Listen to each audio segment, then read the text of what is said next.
Good morning. So what is this series exactly? Well, after my dozen or so times of playing through the Pirate101 story, I realized I haven't really ever read the dialogue. Sure, I know major plot points, but I was never enriched by all the dialogue and story this game has to offer. So that is what we're doing today, and for the next few months. I started a new privateer with the explicit purpose to read all the dialogue of the main story and truly learn why it is what we do. Sit back, relax, as we head into the story of Pirate101, experiencing the nuances you may have overlooked, and endure potential side rants about the relevance to today's world. If you like this format, please consider subscribing, commenting, and liking to show me you're enthralled by the Pirate101 story like I've been. Without further ado, let's sit by the fire and get started.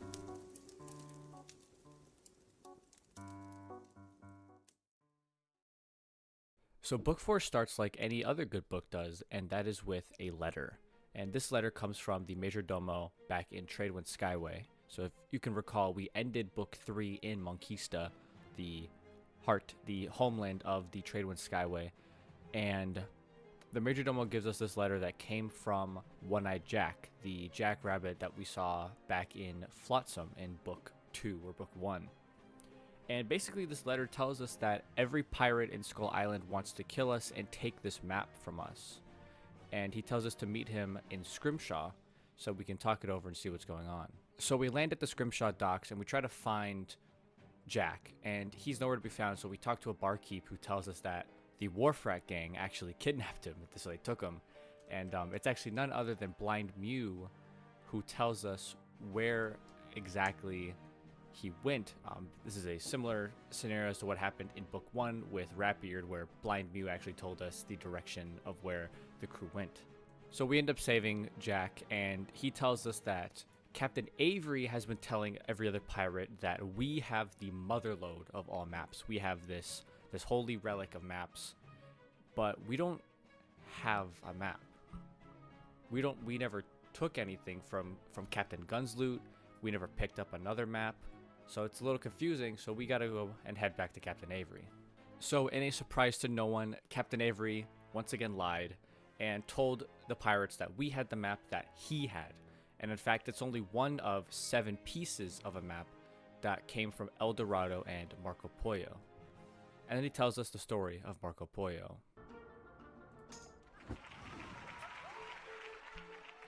Have you heard of El Dorado? It's a legend of the Skyways, a lost island of solid gold. But you can't just sail there. The storm gate to El Dorado never appears in the same place twice and doesn't stay open long. Marco Pollo, greatest explorer the Spiral has ever known, made a map that can guide a ship to El Dorado. That map is the key to unimaginable wealth. The problem is, that much wealth is dangerous. Pirates will kill for it. So, to protect the secret, Marco Pollo tore his map into 7 pieces and hid them throughout the Spiral. I don't know how, but Captain Gun got one of the pieces. You've seen it, you know. You don't remember? You found it in Gun's treasure. It was the piece of sailcloth the monkey chalice was wrapped in. Truth be told, that sailcloth was the reason I sent you after Gun's treasure in the first place. Yep, so like every good pirate, Captain Avery deceived, lied to get an advantage. But he's gonna cut us in on the loot, on Marco Pollo's loot, on El Dorado's loot, and he goes to find the first map piece that he had in his little desk, and it's gone. And it only could have come down to one person, and that is Finn, the shark, the cutthroat from the first book that deceived Captain Avery. So Captain Avery trusted Finn betrayed him again, and now he has the map piece, so we gotta go find it. So we land at Cutthroat Bay here on the map, and we go into the hideout, and we fight off, what's his name, Bert? We fight, looking at my notes here, Bert Finney. So we fight Bert Finney, who is a lieutenant to Finn. We fight them, and he tells us that Finn is on a ship with a buyer of the map piece. So we catch up to Finn and the buyer, who are in this shipbreaker Tempest here, And the buyer is none other than the Armada. It's the Armada, some Armada lieutenants and Finn are doing a trade. When we step in and stop them, and then this big fight goes down, we capture Finn again, and then the Armada speaks to us and tells us that they don't tire, they don't rest, and they will get the rest of the map. But it is on this ship where we get our first map piece to El Dorado. And you can kind of see, this is a little spoiler for where we are at max level, but on the first map piece, I believe it's this big one right here, Old Scratch notices this ancient mojo on it. It's something he can't read, but he knows that it's very old and ancient. So with map piece in hand, we head back to Captain Avery, who then tells us the story of the Armada. The whole mess started years ago, back during the Polarian War. Marleybone, Valencia, Monquista, all the great powers were drawn into a terrible war with Polaris, which threatened to tear the spiral apart. The first clockwork soldiers were invented by some genius in Valencia. The Valencians built a horde of them and gave them control of their navy. The new Armada helped end the war. But the Valencians kept building more clockworks. Now they've lost control of their puppets. And they are puppets. The clockworks aren't alive like you and me. Hollow men, run on gears and wires. Heartless, soulless, and ruthless. Kane, first of the clockworks, commands the Armada. They say Kane is stronger, smarter, and faster than any living being. Kane has a court of elite clockworks to do his will. You know one of them. Deacon, Kane's spy master. He's the one who imprisoned you. The Armada's been worming its way into Skull Island. You've seen their excavations in the jungles. Now we know what they're after. El Dorado. They mean to conquer the spiral and rebuild it, with no place for pirates. If Kane reaches El Dorado, there'll be no stopping them. We learn that the Armada actually came from a inventor in Valencia who just built them as a response to the Polarian War, which is basically like World War I or World War II in our history. And they basically took over Valencia. As we learn later, once we get to Valencia and Valencia Part 2, they are the dominating class, while like the guinea pigs and the crabs are the more lower class in the Valencian hierarchy. And so that's where we are right now. And on the topic of Valencia, Captain Avery tells us that Marco Pollo actually died in Valencia.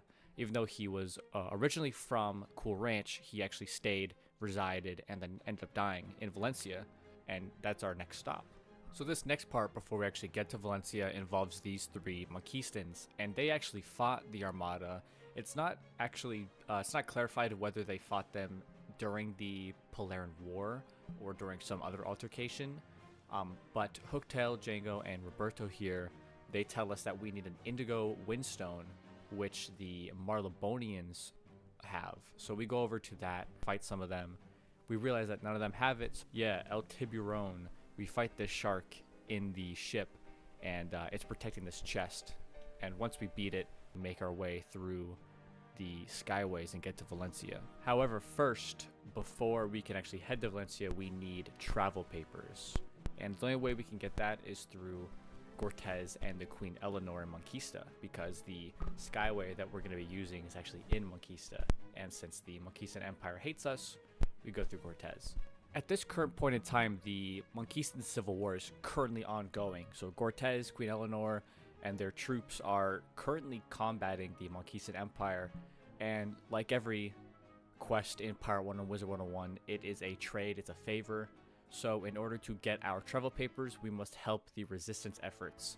And that is through just beating up some ships. We sink these ships, we come back, Queen Eleanor gives us the papers, and then we're off through Avernus, which is a skyway that connects to Valencia, but it's also very dangerous and kind of interesting.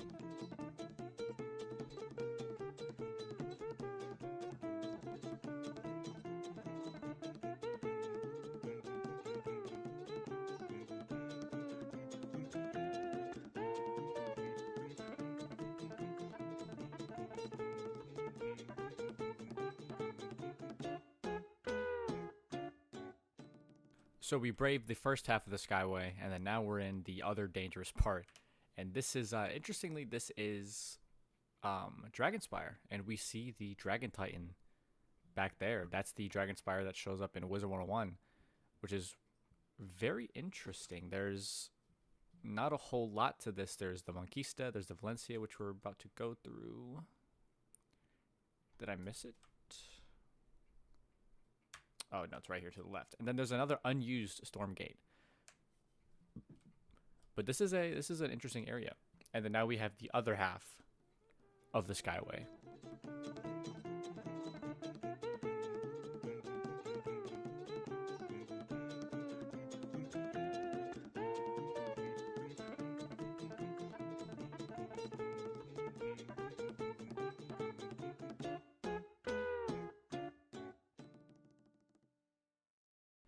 So once we land in Valencia, when we were helping Hooktail and them, they told us to meet with Captain Steed in Valencia, who was handling some of the resistance efforts in Valencia. So we head over to him, who's in this little mansion, and we talk to him. And also, while we were helping Hooktail, he gave us a amulet that he told us to show to Captain Steed, so that Steed knows that we're part of the resistance efforts and not, you know, some spy or a cop that's trying to arrest him or kill or assassinate him. And once we show up to Steed, we show him the amulet. He knows we're good. He gives us a lead with Thaddeus in Sevilla, which is a major city in the Skyway. But if we're gonna get in there, we're gonna need to get a disguise, and the only real disguise we can get is an Armada uniform. So we have to go sink some Armada ships in the Skyway, take some of their gear, return to Steed, fashion an outfit that we can wear, and then head into the heart of this Skyway, Sevilla.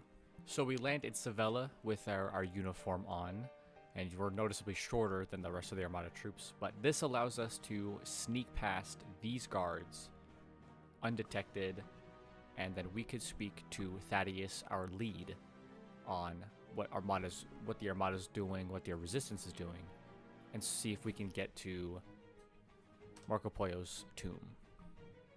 So Thaddeus tells us that ever since the Armada started occupying this area, that everything's just been thrown up, it's in turmoil, they're destroying stuff, they're burning books, they're getting rid of things, and he points us to the historian Gonzago, who then points us to Giafra, the custodian, who then gives us a key to sneak into the library and see if we can pick up anything we know about Marco Polo.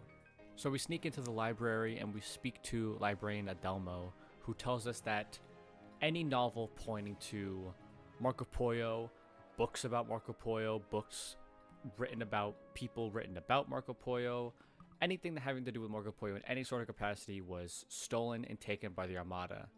And so we return to Gonzago, who tells us that maybe they were put into the Armada fortress nearby, because that's where they've been taking a bunch of the stuff.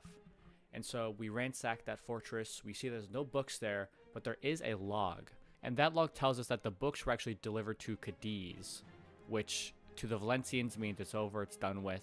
And that is actually Kane's center of power. And interestingly, I don't think we ever actually get to Cadiz or see Cadiz, but it's just, to them it's lost and our mission's over. But we have one hope left, and that is in Grancia, which is where Marco Polo taught and died. His tomb is there. Would just like to make a note. I said Marco Polo taught in Grancia. He actually retired in Grancia, so he retired and died there. And this was all told to us by a nearby scholar named Aldemar. So he tells us and directs us to Grancia, where we then meet with Lorenzo, who tells us about the tomb and the chapel and how to get there. But when we go there to the chapel, we see that it's blocked off by all this rubble.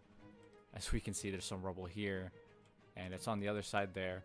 We can't actually get it through that direction, so we need to find another way. And see, here's the chapel. The way to get through is through the catacombs, which we can see over here. And the big plight of Grancia, as we can see right here, is the Armada actually designed these devices that are just eating and destroying the islands. And that's part of the Armada's whole plan, is to just use these to destroy all the land masses in every skyway so that they can take over and build their own. Because as we see with that thing, the Armada can build their own sort of masses and land masses where they live. So that's what Kane's plan is. But going back to Marco Polo, we enter through the catacombs to get to his tomb to find the map piece. So we enter the tomb and we check the chest. There's no map piece, but there is a blue windstone. But it's at this point that we were ambushed by the Armada and one of the members of Kane's court. And this turns out to be Fool, Phule. He's the jester of the court. And he sicks the Armada lieutenants on us, and we have to do this big battle to get out. We get free, Fool is nowhere to be found, and all we're left with is a blue windstone, and we return to Captain Steed.